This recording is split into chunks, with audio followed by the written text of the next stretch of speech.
The empty desks told the whole story. 7 workstations where my engineering team should have been working that Monday morning in March. 22 years in the Army taught me to assess threats quickly. This one was crystal clear. Someone had just declared war on us. My name's Marcus Romano. I'm 51, and I've been leading teams longer than I care to admit. Did my time in the service from 18 to 40, then spent the last 11 years in corporate defense contracting here in Phoenix. 6 of those years running the best engineering team Apex Defense Systems ever had, or used to have, judging by the dust outlines on the carpet where their equipment used to sit. I'd just gotten back from 3 days in Denver, closing a $12 million contract with the Air Force. Good trip, solid numbers, everything on track. What I didn't expect was walking into a crime scene. The east wing of the 3rd floor looked like someone had stripped it clean. Not just empty, methodically gutted. Desks, monitors, servers, even the coffee machine my guys had bought with their own money. Gone. Just rectangular dust shadows and a few loose cables where a functioning engineering department used to be. I grabbed Lopez from accounting as he walked past. "Hey, where's my team?" His face went uncomfortable fast. "They moved them Friday, Marcus. Dean said to check the basement." The basement? We didn't even have office space in the basement at Apex Defense Systems. I took the elevator down past floors I'd barely seen in 11 years, storage areas, maintenance rooms, utility closets. Finally found a door with a hand-printed sign taped to it, Engineering Team B, like we were some kind of afterthought. Pushed the door open, and there they were. My 7 guys crammed between water pipes and electrical panels, their computers balanced on folding tables that looked like they came from a church basement. The smell hit me first: mildew, industrial cleaning chemicals, and the kind of dampness that ruins equipment. Finley looked up from where he was trying to get his monitor working. "Boss, welcome to our new command center." Finley had been with me since day 1 when I made team leader. Former Marine, best system debugger I'd ever seen, and loyal as they come. Seeing him hunched over a folding table in a basement made my blood pressure spike. What the hell happened here? Ryan answered first. 26 years old, reminded me of my younger brother. Same quick mind, same inability to keep his mouth shut when something was wrong. Dean came down Friday afternoon with professional movers. Said we had exactly 30 minutes to pack everything. Had to make room for the new specialist. Dean Mitchell. 35 years old, Wharton MBA, and about as much real engineering experience as my neighbor's golden retriever. His daddy, Austin Mitchell, sits on our board of directors, which explains how Dean landed the department head job when our old boss retired 6 months back. "What specialist?" I asked, though I was already getting a bad feeling. "Some productivity transformation expert," Vincent said. "Vincent's 58, been designing defense hardware for 18 years, and has forgotten more about military specs than most engineers ever learn." If Vincent was pissed, and he clearly was, this situation was worse than it looked. "Dean says she's going to revolutionize the whole department," added Dallas, our quiet programmer who rarely spoke unless he had something important to say. "Claims she increased productivity 120% at her last company." She. That was interesting. Carrie, our testing specialist whose protocols had become company standard, gestured around the basement. "So they stuck us down here while the revolution happens upstairs." I looked at the rest of my team. Ian, whose security systems were tighter than Fort Knox, and Noah, who could explain the most complex technical specs to anyone from generals to congressmen. These weren't just employees. In the Army, you don't leave your people behind. Corporate world was about to learn that lesson. "How long is this supposed to last?" Dean said temporary, Finley replied. "Until next quarter's budget review gets us proper space." "Right, next quarter." That gave whoever this specialist was plenty of time to prove her worth, while my team worked in conditions that would make a third-world internet cafe look luxurious. I nodded and headed back upstairs to see what was so important that the most productive engineering team in the company got shoved into storage. The East Wing now housed exactly 1 person. A blonde woman in her late 20s, carefully arranging framed certificates on what used to be my desk. Stanford MBA diploma, some kind of productivity certification from a consulting firm I'd never heard of, and what looked like a motivational speaking award.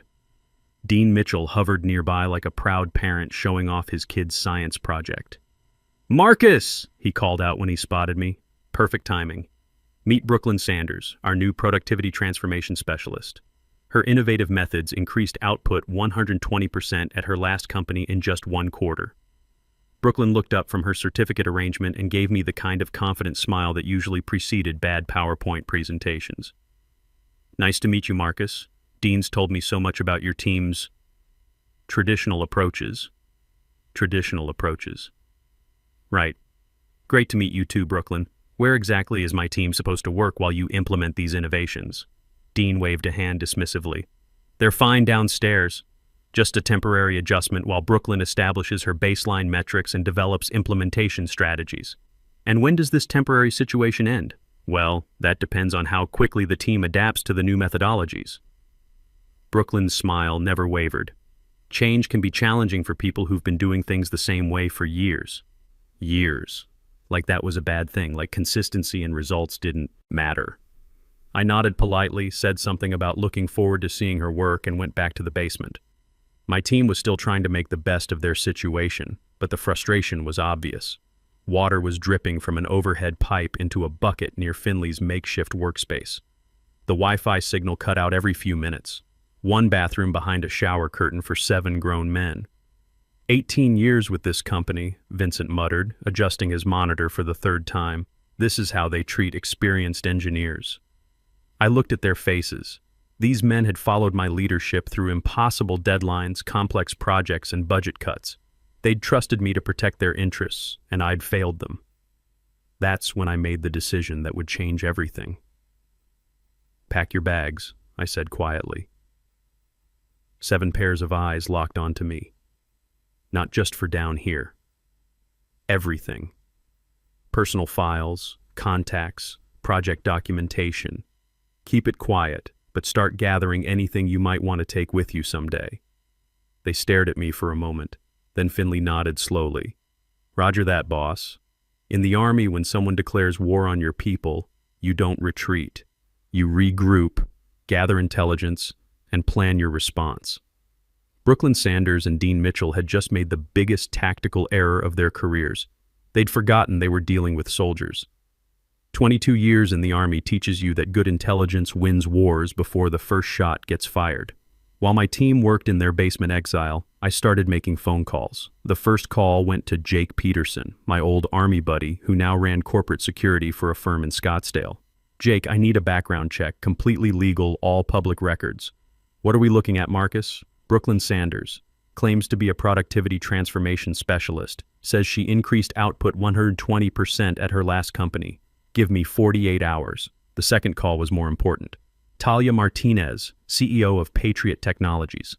I'd known Talia for 8 years, ever since we worked together on a joint defense contract involving satellite communication systems for forward operating bases. She was smart, tough, and ran her 200-person company like a precision instrument. Marcus Romano, she said when her assistant put me through. How's life in the corporate trenches? Interesting times, Talia. You still looking for experienced engineering talent? Always. Especially people who understand both military requirements and civilian implementation. What do you have in mind? I gave her the overview, my team's track record, our current situation, the kind of projects we'd been delivering. By the end of the call, she was very interested. Send me portfolios on your key people, she said. If they're half as good as you say, we should talk face to face. For the next 2 weeks, my guys worked in conditions that would have been condemned by OSHA if anyone had bothered to inspect. The temperature swung from 45 degrees in the morning to 85 by afternoon. Fluorescent lights that flickered constantly gave everyone headaches. The Wi-Fi signal dropped every time someone used the microwave upstairs. But they followed my instructions without question. Every project got documented, every process got mapped, every line of code got commented like it was going into a time capsule. To anyone watching, it looked like we were just being thorough professionals. What we were actually doing was preparing for extraction. On a Thursday afternoon, Jake called back with information that made my day. Your productivity specialist has an interesting history, Marcus. Brooklyn Sanders worked at 3 companies in the last 2 years. First one was Northwest Defense Technologies. I know Northwest, good reputation, had good reputation. Sanders implemented her efficiency protocols there for 3 months. Productivity jumped initially, just like she claimed. Then project deliveries started missing deadlines. Employee satisfaction surveys went into the toilet. 6 months after she left, they laid off 40% of their engineering staff. What about the other companies? Second company was Pinnacle Systems. Class action lawsuit from employees over mandatory overtime and what they called dehumanizing efficiency protocols. Settled out of court for $2.3 million. Third company was Advantage Tech Solutions. Never heard of them. That's because they don't exist anymore. Filed for bankruptcy 8 months ago. Want to guess when Brooklyn left? Right before the wheels came off. 2 weeks before they missed a $15 million defense contract deadline. Coincidence? I'm sure. I thanked Jake and sat back in my chair. Brooklyn Sanders wasn't a productivity specialist. She was a corporate locust. Showed up, created the appearance of improvement, collected her fees, and moved on before the damage became obvious. The 120% productivity increase was probably accurate for the first month, achieved by pushing experienced engineers into unsustainable work patterns. Dean Mitchell had hired a company killer, and he was too inexperienced to see it coming. That evening, I got an unexpected email from Eva Walsh, our CEO. She wanted me to present our team's recent accomplishments to the board of directors the following Tuesday. My guys were excited when I told them, finally, some recognition for their work. That optimism lasted until Monday morning when Dean intercepted me outside the conference room. Change of plans, Marcus. The board wants to hear about future innovations, not past performance. Brooklyn's presenting instead. Eva specifically requested our team's quarterly report. I spoke with her this morning. She agreed my approach makes more sense. The board needs to understand our vision for transformation, not get bogged down in historical data. His smile reminded me of officers I'd known who were more interested in their next promotion than their soldiers' welfare. What about my team's preparation work? They can use it to support Brooklyn's implementation strategy. Good background material. I nodded and walked away, but my mind was already 3 moves ahead. Dean had just made his second major tactical error. The first was putting my team in the basement. The second was preventing them from presenting their own work to the board. In the Army, we had a saying, when your enemy is making mistakes, don't interrupt them. I went back to the basement and delivered the news. Ryan looked ready to punch something. So that's it? We do the work? She takes the credit? Not yet, I said. Keep documenting everything. Brooklyn's presentation that Tuesday was a masterpiece of corporate buzzword bingo. Synergistic optimization, paradigm-shifting methodologies, scalable efficiency matrices. She had charts showing projected productivity increases, timeline templates for implementation phases, and a budget request for $300,000 in transformation resources. What she didn't have was any understanding of what we actually did at Apex Defense Systems. The board asked technical questions. How would her methods integrate with our existing defense contract requirements? What about security clearance protocols for sensitive projects? How would efficiency gains be measured against quality standards mandated by military specifications? Brooklyn's confident smile started to crack. Those are implementation details that my team will address during the rollout phase. Your team? Asked board member Harrison Wright. I thought you were working with our existing engineering staff. Of course. I meant the existing team properly trained in the new methodologies. Word traveled fast through the building. Brooklyn had bombed in front of the board.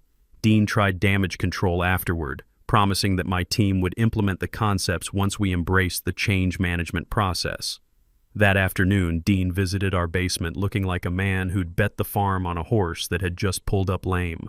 Good news, he announced with forced enthusiasm. We're moving you back upstairs to the West Wing next week. Better facilities, improved workspace configuration. The West Wing was a step up from the basement, but still a clear demotion from our original space. The message was obvious. We were being tolerated, not valued. Thanks for recognizing our contribution, I said, which seemed to confuse both Dean and my team. After he left, Finley asked the question they were all thinking. Boss, what's the play here? We going to accept the West Wing? I looked at their expectant faces. Good men who'd trusted my leadership through worse situations than this. They deserved to know what was coming. We're going to give Dean and Brooklyn exactly what they want, I said.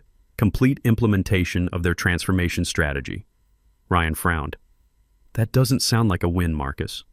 Trust me, I replied. Sometimes the best way to defeat a bad strategy is to help your enemy execute it perfectly. Jake had sent me one more piece of information about Brooklyn's employment history. At each company, her productivity improvements had lasted exactly 90 days before catastrophic failure. We were currently at day 14 of her tenure at Apex Defense Systems. I had 76 days to prepare my team's exit strategy while Brooklyn dug Dean's professional grave one efficiency metric at a time. In the Army, we called this kind of operation controlled demolition. The enemy provides the explosives. You just have to make sure you're not in the blast radius when they light the fuse. Day 43 of Brooklyn's transformation strategy, and the cracks were starting to show. My team had been moved to the West Wing as promised, but the damage was already spreading through the department like a software virus. Brooklyn's efficiency protocols required detailed time tracking for every task. Engineers who used to collaborate freely now had to log every conversation, justify every coffee break, and submit daily productivity reports. The younger engineers were burning out. The experienced ones were updating their LinkedIn profiles. Perfect. I called Talia on a Thursday morning. How would you like to tour Apex Defense Systems? See our facilities, meet some of our people? Interesting timing, Marcus. Any particular reason? Brooklyn's been implementing her productivity transformation for 6 weeks. Dean's eager to show off the results to potential partners. I'll bet he is. How's Tuesday afternoon? Tuesday couldn't have worked better if I'd planned it myself. Dean had scheduled a facility tour for executives from Grayscale Solutions, a major defense contractor looking for engineering partnerships. He'd been preparing for weeks, practicing his presentation, coaching Brooklyn on her talking points. What Dean didn't know was that Talia Martinez and I had timed her visit to coincide with the Grayscale tour. I met Talia in the lobby at 2:00 p.m. She looked every inch the successful CEO, navy suit, confident handshake, the kind of presence that made people pay attention. We took the elevator up to the executive floor, where Dean was showing the Grayscale team around our main conference room. "Marcus!" Dean called out when he spotted us. Too loud, too enthusiastic. Perfect timing. Come meet the executive team from Grayscale Solutions. They're interested in Brooklyn's productivity transformation system. He introduced Talia as a colleague from the industry, clearly having no idea who she was or what company she ran. Brooklyn launched into her standard presentation: synergistic methodologies, optimization protocols, revolutionary approaches to engineering efficiency. The Grayscale executives nodded politely, taking notes. "Fascinating system," said Richard Stone, Grayscale's VP of Operations. "You've implemented this successfully at other companies?" "Absolutely," Brooklyn replied with her practiced confidence. "My methods have consistently delivered significant productivity improvements. At Northwest Defense Technologies, we achieved a 120% increase in output within the first quarter."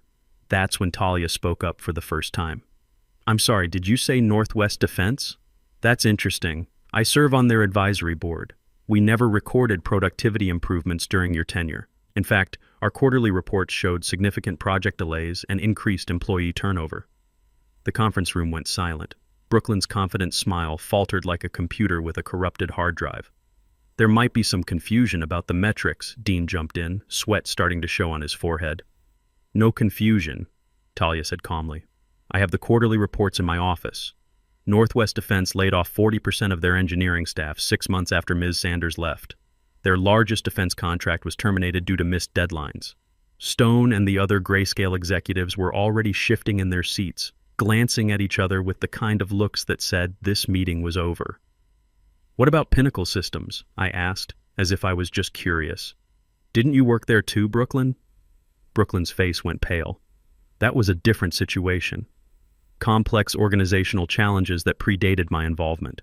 Complex enough for a $2.3 million class action settlement, Talia added helpfully. Filed by engineers who claimed your efficiency protocols created unsafe working conditions. The Grayscale team was already gathering their materials. Stone stood up. "We appreciate the tour, but we need to get back to our office. Thank you for your time." They filed out like they couldn't escape fast enough. Dean looked like he'd been hit by a truck. "Wait," he called after them, but they were already gone. When the conference room door closed, it was just Dean, Brooklyn, Talia, and me. The silence stretched like a guitar string about to snap. "Who are you?" Dean asked Talia, finally catching on that this wasn't a random industry colleague. "Talia Martinez, CEO of Patriot Technologies," she replied. "And the reason I'm here is because Marcus accepted my job offer yesterday. He's bringing his entire team to establish our new defense engineering division. Dean's face went through several color changes. You can't poach our entire engineering staff. That's corporate espionage. Nothing illegal about it, I said. Check our employment contracts. No non-compete clauses. You relocated my team to a basement, then moved them to secondary space while focusing resources on unproven methodologies. Talia's offering us proper facilities, competitive salaries, and respect for our experience. The board will never approve mass resignations. Talia smiled. The board approved our partnership yesterday afternoon. After reviewing your department's productivity metrics over the past 6 weeks. That hit Dean like a physical blow. He sank into his chair. What productivity metrics? I pulled out my tablet and opened the file I'd been building for 43 days. Brooklyn's efficiency protocols have increased individual task completion by 15%, but overall project delivery has declined by 28%. Employee satisfaction is down 60%. 3 engineers have already submitted resignations. 2 more have requested transfers to other departments. That's not possible. It's very possible when you force experienced engineers to spend more time documenting their work than actually doing it. Your transformation strategy has transformed my productive team into a bureaucratic nightmare. Brooklyn finally found her voice. These are temporary implementation challenges. All change management involves adjustment periods. Adjustment periods don't typically involve missing contract deadlines, Talia said, which is what's going to happen to your $8 million project with Lockheed Martin next month. Dean's eyes went wide. How do you know about the Lockheed contract? Because Marcus's team has been working on it for 18 months, and without them, you don't have the technical expertise to deliver on schedule. I stood up. Dean, you chose Brooklyn's theoretical improvements over our proven results. Now you get to live with that choice. As we walked toward the door, Dean called after us. Marcus, wait. We can work something out. The board will authorize salary increases. We can restructure Brooklyn's role. I turned back. You know what the real problem is, Dean? You never understood what we actually do here. You saw efficiency metrics instead of defense systems. You focused on productivity reports instead of protecting American soldiers with the equipment we design. I can fix this. No, you can't. Because fixing this requires something you don't have. Respect for the people who do the actual work. I left Dean sitting in that conference room with his golden hire, probably calculating how he was going to explain this disaster to his father and the board of directors.